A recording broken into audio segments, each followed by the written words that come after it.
218. Economic Confiscation. Chalcedon Report number 28, December the 1st, 1967. In our April 1966 newsletter 7, the progressive confiscation of private property and of constitutional safeguards was discussed briefly. This newsletter will deal with economic confiscation. As we survey the economic crisis, it is easy for us, from a Christian perspective, to see the present course of action as stupidity. For the federal government to attempt to control the price of silver is foolishness, and it has been costly foolishness, and the unrealistic price of gold is equally costly to us. The question is very often raised, don't they see what they are doing? And the answer is clearly yes. What we are experiencing is planned stupidity, and its goal is confiscation. Marxist economics clearly aims at confiscation. Its goal is a communist economics and the destruction of free, private capital. But this is equally the goal of Keynesian, neo-Keynesian, and welfare state economics. John Maynard Keynes, incidentally, was described as a homosexual by Walter Scott in Personality Parade, in Parade, November the 12th, 1967, page 2. Citing as reference for this fact, Michael Holroyd's Lytton Strachey, The Unknown Years, published by Holt, Reinhardt, Winston. Keynes's very influential book, General Theory of Employment, Interest and Money, 1936, had as one of its central points the hostility to savings as a, quote, vice, end quote. Attention has been called to this aspect of Keynes by Henry Hazlitt, the failure of the New Economics, Princeton Van Nostrand, 1959, and Theodore Macklin, Gold, Key to Confidence, published in September 1967 by the Economist's National Committee on Monetary Policy, 79 Madison Avenue, New York, New York, 10016. Keynesian economics works to destroy savings and to make savings impossible. It does this not with an open policy of confiscation, but with a humanitarian concern for the general welfare. But under any name, it is a policy of confiscation. Now, it is important to define the savings which are attacked by Keynesian economics. This involves more savings accounts in banks and savings and loan associations.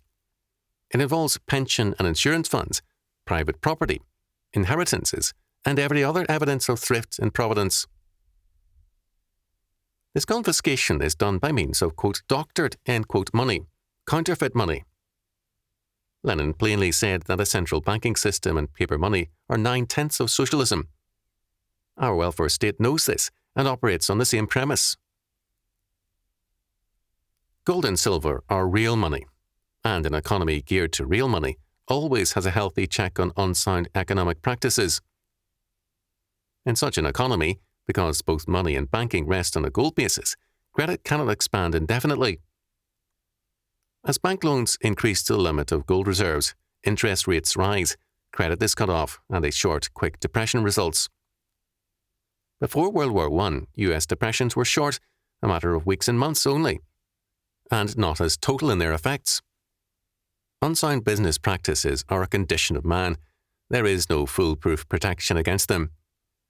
But a free economy limits credit because it has a hard money basis, and a credit expansion which is foolish and unsound is curtailed by hard money requirements. If a bank is too free with credit, depositors can withdraw their money in gold and break the bank. If a civil government becomes unsound in policy, the people can vote against it, also simply by withdrawing and hoarding gold or demanding gold for their paper notes. But socialism wants to penalise the hard-working, the wise, and the thrifty, to protect the fools and to subsidize them. Its answer to depression is to manage money and credit. Increase the credit. This is a socialist answer, a social credit scheme. As Alan Greenspan wrote in Gold and Economic Freedom, in Ayn Rand, editor, Capitalism, The Unknown Ideal, 1967, page 99. If shortage of bank reserves was causing a business decline, argued economic interventionists, why not find a way of supplying increased reserves to the banks so they never need to be short? If banks can continue to loan indefinitely, it was claimed, there need never be any slumps in business. As a result, the federal agency was created, the Federal Reserve System, to maintain a flow of credit and money. Now, if an economy works to ensure fools against failure, it will be progressively advantageous to be a fool or a parasite. The successful businessman is no longer the man who follows sound practices and holds to the Christian virtues. Such a man is increasingly penalized in order to subsidize the fools, knaves, and parasites. Debt is made into a business asset and a private asset by means of tax write-offs for interest and other advantages. Living on credit becomes a way of life and also a steady confiscation of real wealth to provide for the rascals. Today, most big business and labour are socialistic simply because their profit comes from the inflationary, confiscatory policies of federally created credit. In newsletter number 27, Gary North pointed out that IBM needs $600 million a year in credit. IBM is not unusual in this respect by any means. What does this mean? It means that because the federal government, big and small business, and private citizens everywhere are deeply in debt and living on credit, they will demand more easy money, more inflation. They will want to pay off good debts with bad money. As a result, all the pressure will be for more easy money, more counterfeit money, to be exact, for more inflation. To stop now is to court disaster. As a result, the total disaster of runaway inflation is invited. In order to avert the disaster of runaway inflation, controlled inflation will be the policy. This means progressive controls and, quote, credit crunches, end quote, to keep the inflation from getting out of hand. The attempt is ultimately doomed to fail, but it will still be pursued. In the free banking system of pre-Civil War days in particular, the failures of judgment affected individuals, banks, and business firms. The effect was essentially local, not national. Under a nationally controlled economy, every mistake is a national disaster. Credit under free banking was dependent on available gold. Without it, a bank too easy on credit failed. Depositors lost confidence in a speculative bank policy. Under socialistic banking, such as the Federal Reserve System, continued easy credit requires continued confiscation of someone's wealth. The credit has to come from available wealth. The welfare state makes this fresh credit available through heavy taxation, bond issues, and other means of confiscation, direct or indirect. The wealth of the thrifty, productive, and conservative people is steadily confiscated in order to provide for the fools, knaves, and parasites. Don Bell has pointed out, see newsletter number 26, that the number of people who receive federal pay or benefits numbers 102,900,000, over half the population of the United States. Of this number, about 40 million receive regular monthly payments, the rest seasonal checks. It becomes profitable to be a rascal, and the result is a population explosion among welfare recipients, easy money business firms, and scoundrels in every field. These people can now outvote the rest of the people. And these people know only one way to prosperity: rob the thrifty, hard-working people. The new rich of America have gained their wealth by soaking the old rich, that is, those rich in character, hard work, thrift, and ability. They will continue to do this until everything is confiscated and destroyed. The end result of socialism is total poverty. Some kind of disaster is inescapable. In this situation, the disaster devoutly to be wished for is God's judgment on these knaves and parasites as well as fools. The present order will not change unless it is shattered, and it is God's shattering we need. God, who governs all things, is never absent from history. He created and ordained it.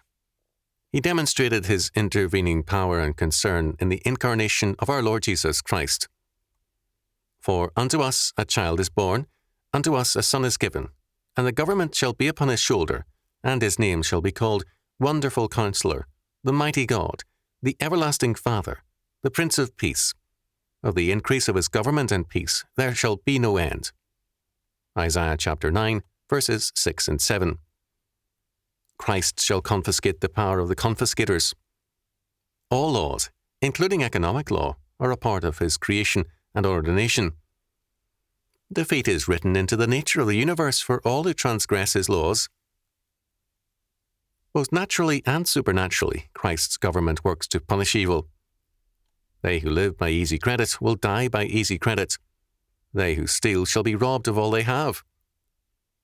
But they that wait upon the Lord shall renew their strength. Isaiah chapter 40, verse 31. We face perilous times, but we do not face them alone. Make no mistake about it, the issues are religious. All socialists oppose gold because they believe in neither God nor in freedom. Gold and silver represent independent wealth, wealth which is natural, God-created wealth. Paper money is state-created, quote, wealth, end quote, and it can be destroyed by the state. A government decree can and often has changed the value of paper money or abolished one paper currency to replace it with another. As Lenin clearly saw, there can be no total control of society without total paper money, that is, fiat money. Wealth in gold represents independent and uncontrolled wealth, and therefore socialism tries to abolish it. Man's only, quote, freedom, end quote, must be what the state permits, and this is like the freedom of a prisoner to move around in his cell.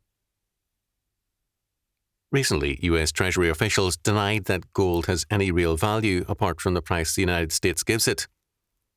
They threatened to, quote, bankrupt, end quote, hoarders by lowering the price of U.S. gold from $35 to $6 an ounce, an act which would only raise the price of gold all the more rapidly, because it would only mean the bankruptcy of the U.S. dollar. The U.S. Treasury officials do not believe in gold because they do not believe in freedom. Such men believe themselves to be wiser than God. They do not believe that freedom can work. Only that which they themselves create and totally control, a paper, quote, gold, end quote, can work, because only humanistic controls are, for them, man's hope. The issues are thus religious: man's order or God's order. The outcome in such a struggle is certain. We have, therefore, this assurance in the days ahead: the battle is the Lord's.